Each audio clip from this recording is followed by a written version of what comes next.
За ер нь бол тийш үү. Өрөөндөө байгаа мэл хэтэл хариулт. Сайн байна. Уулзалтай байна. За тэгвэл би уулзалтын дуусгаад ирчих.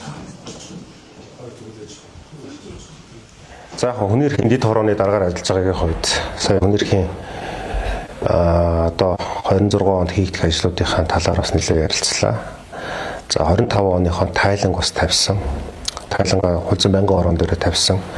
Одоо 26 онд одоо хүний эрхийг хамгаалах чиглэлээр ямар төлөв яаж хэрэгжүүлэх үгээд байгууллагуудтайгаа холбогдож байна. Одоо шүүхэн шийдвэр гүйцэтгэх ерөнхий газрын харьяа байгуулах 20 хангууд.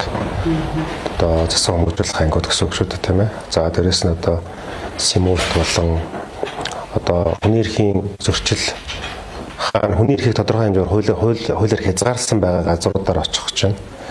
Тэр ажлынхаа календарчсан төлөвлөгөөнүүдийг гаргаж байна. Зарим аймгийн шүүхэн байгууллагуудтай уулзах гэж байна. Сая 1 сарын 1-ээс 1 сарын 6-ны хүртэлх өдрүүдэд зарим хилийн одоо заставуудаар яваад ирлээ. Тэ хилийн цэргийн нөхцөл байдал ямар байна? Аль багчдын үүргээ гүйцэтгэх нөхцөл байдал нь ямар байна? Тэндх одоо бас эрхийн асуудал ямар байна гэдэг дээр газар дээр нь танилцаад ирлээ.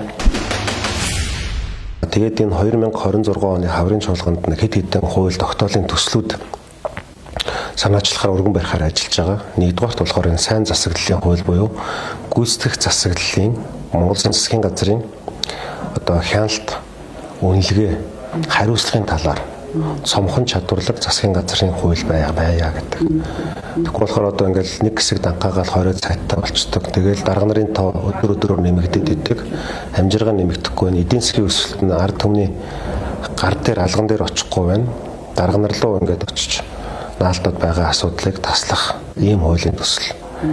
За хоёр дахь хуулийн төсөл нь болохоор энэ тариалангийн даатгалын одоо хууль. За энэ яагаад тэгэхээр одоо манайхын Дархан Сэлэнг Төв аймгийн бүсч өөрөө тариалантай маш их тариаланчдаас одоо санаа бодлоод ирдэг. Тэгээ саяхан бас Сэлэнгийн орхон туул Төв аймгийн жаргаланд борнуураар ингээд хүмүүстэй уулзахад болвол томоохон аж ахуйн нэгжүүд буюу эрх мэдэлд ойр байдаг аж ахуйн нэгжүүд зээлийг хуваамаад авчдаг. Яг нөгөө нэг жидүү гэдэг шиг жижиг дунд тариаланчд дээр нь болохоор тэр зээл хөнгөлтүүд нь очдоггүй. За тэгжээл нэг ганцууд болдог, тэ нэг үер ус болдог, нэг мөндөр орчдөг, нөгөөх нь цогцчдөг, ингээ хохирчдөг, даатгал байхгүй. Тэ нөгөө малын индексжүүлсэн даатгал гэж байдаг шүү дээ. Тэр шиг энэ тариалангийн даатгал хэрэгтэй юм байна. Ер нь даатгалын системийг бас энэ яг энэ баялаг бүтээж байгаа, дээрэс нь нэг амжиргаагаа ахиулах гэж байгаа жирийн иргэд рүү яаж зөв чиглүүлэх вэ гэдэг асуулт байна. Энэ дээр бас ажиллаж байна. Улсын их хурлын гишүүн Улсын их хурлын хүний эрхийн дэд хорооны дарга Сүхбаатарын Эрдэнэболд сайн засаглалын тухай хууль, тариалангийн даатгалын тухай хууль болон үндэсний аюулгүй байдлын үзэл баримтлалыг хаврын чуулганаар хэлэлцүүлнэ. За 3 дугаарт нэг чухал юм нь болохоор энэ үндэсний аюулгүй байдлын үзэл баримтлал 24 онд гишүүнээр сонгогдож гарч ирээд ярьсан зүйл. Тэр одоо үндэсний аюулгүй байдлын үзэл баримтлал бол 2012 онд батлагдаад нийт 14 дэх жил рүү орчиж байгаа. За ингээд 20 он хүртэл 2010 онд батлагдаад 16 дахь жил рүү орчиж байгаа. Тийм. Тэгэхээр одоо үндэсний аюулгүй байдлын үзэл баримтлахаар хүмүүс гайхаж магадгүй. Ямар хамаатай, ямар холбоотой юм. Тэр чинь нэг цэрэг цагдаагийн л асуудал юм биш үү гэж тийм үгүй. Монгол хүний эрүүл аюулгүй орчинд амьдрах эрхийн асуудал, Монгол үндэсний оршин тогтнох хувийн асуудал бүгд аюулгүй байдалтай холбоотой. Хүний эрхийн асуудал ч гэсэн аюулгүй байдлын суурь. Парламентын засаглал өөрөө үндэсний аюулгүй байдлын нэг дөрвдөр байгаа. Үзэл баримтлалын. Парламентын засаглал ардчлал нь өөрөө Монгол улсын тусгаар тогтнол юм. Баталгаа байхгүй. Аюулгүй байдлын баталгаа байхгүй. Тэр хүний эрх зөрчигдөн гэдэг бол үндэсний аюулгүй байдал занал хэлж байгаа зүйл гэсэн. Маш энгийнээр бол утааны асуудал чинь аюулгүй байдлын асуудал байхгүй. Энэ альтрага гулгааны асуудал аюулгүй байдлын асуудал. Стандарт хүнсний аюулгүй байдал чинь нөгөө утгаараа үндэсний аюулгүй байдлын асуудал гэсэн үг байхгүй. Тэгэхээр энэ яагаад яриад байгаа юм бэ гэхээр маш энгийнээр тайлбарлахад төсөв. За ингээд хуучин 76 тойрогтой байсан тийм үү?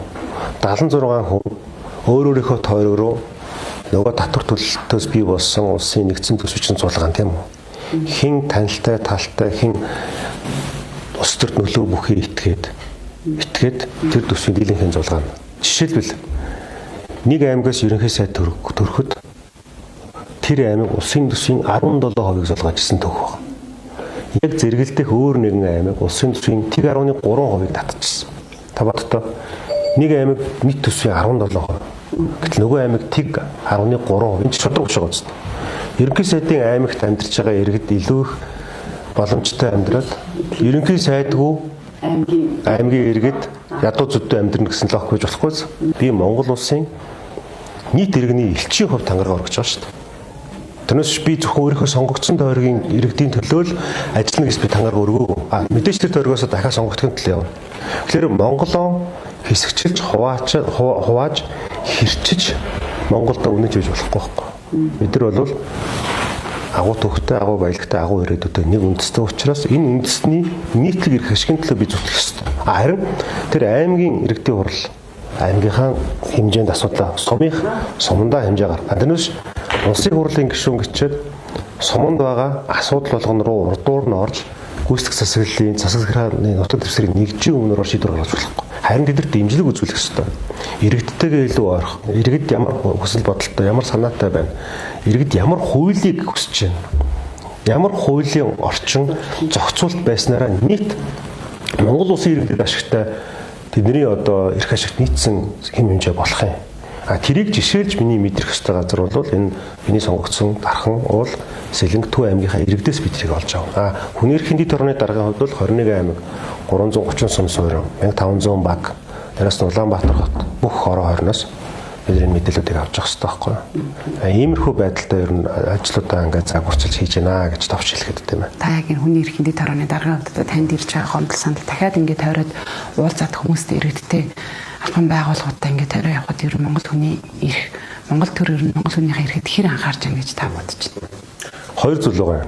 Нэгдүгээрт бол одоо уучлаарай гадаадаар хэлж байгаа implementation буюу хэрэгжүүлэлт гэсэн ойлголт үүдэг.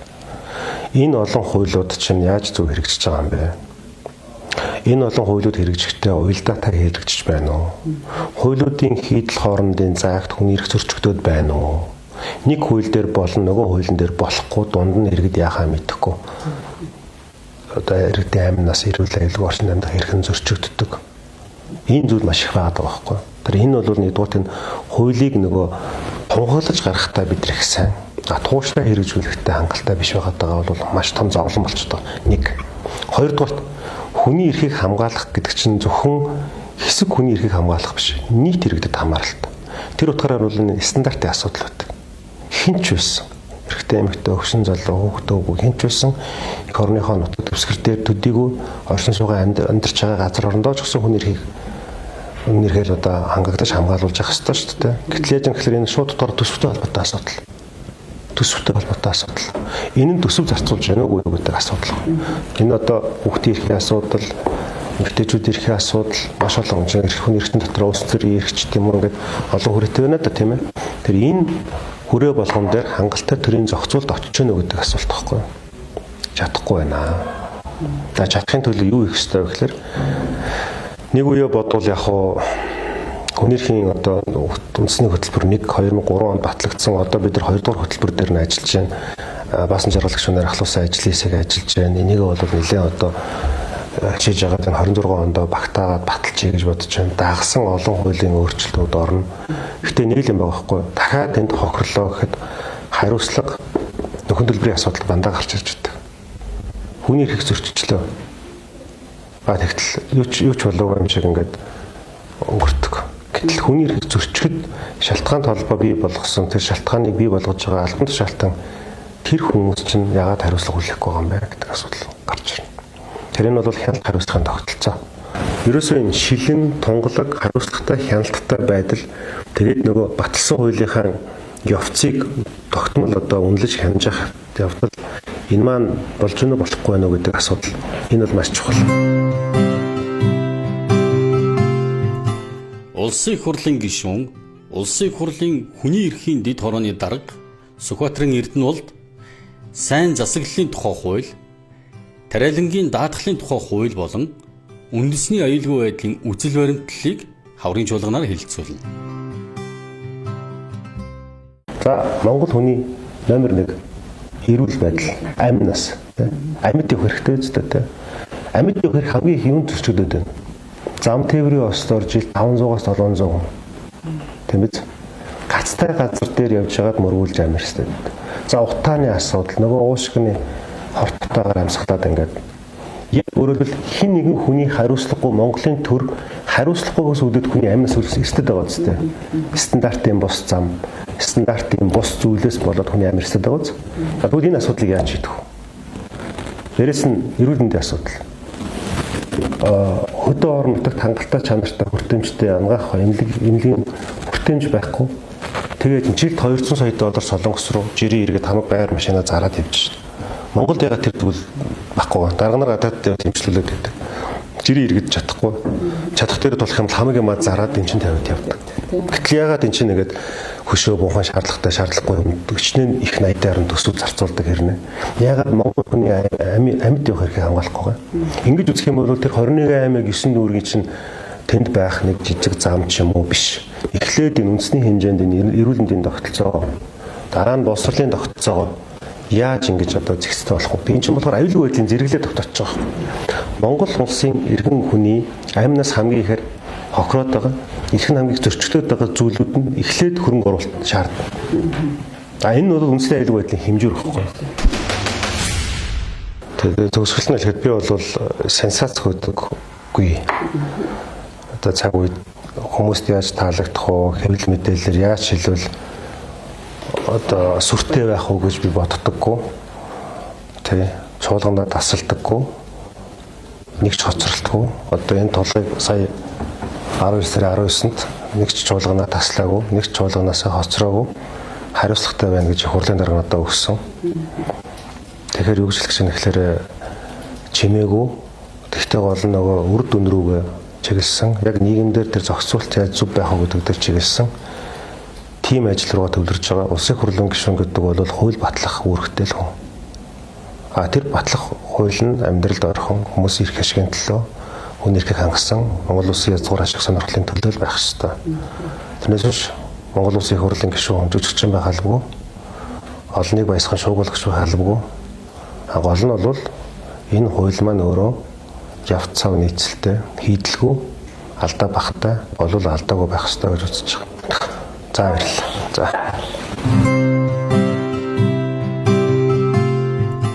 Улсын хурлын гишүүн, улсын хурлын хүний эрхийн дэд хорооны дарга Сүхбаатарын Эрдэнэболд сайн засаглалын тухай хууль, тариалангийн даатгалын тухай хууль болон үндэсний аюулгүй байдлын үзэл баримтлалыг хаврын чуулганаар хэлэлцүүлнэ.